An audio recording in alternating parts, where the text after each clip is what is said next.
hata nyinyi wasichana sijui nini inawasumbuanga ya ukweli. What is wrong with you?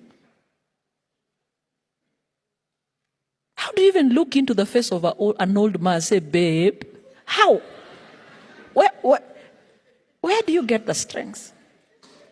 And even sit on his laps. And even pillow talk him.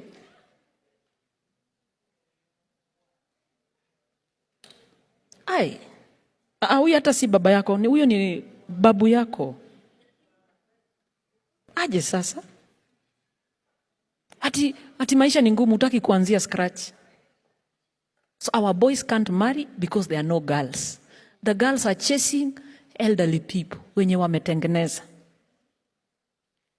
Yaani mko na ujinga ingine sijui mnatoa wapi.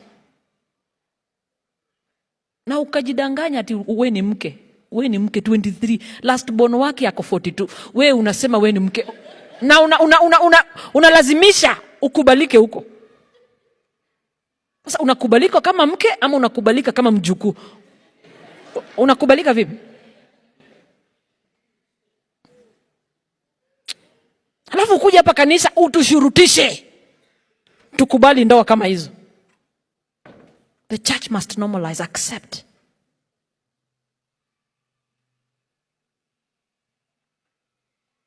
Ati as single parents you ignore us. Nade now. Wendo ijitumbukize kwa mafuta urudi tulazimishe nayo.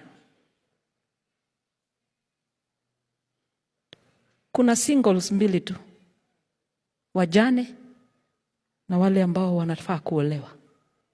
The unmarried and the widow. Those are the only singles I know. Hii biashara ya kukimbia na wazee wazima, alafu rudi tuambie hapo uko single. Karibu ni kutusi kwa Kikisii. Roho amenishikilia.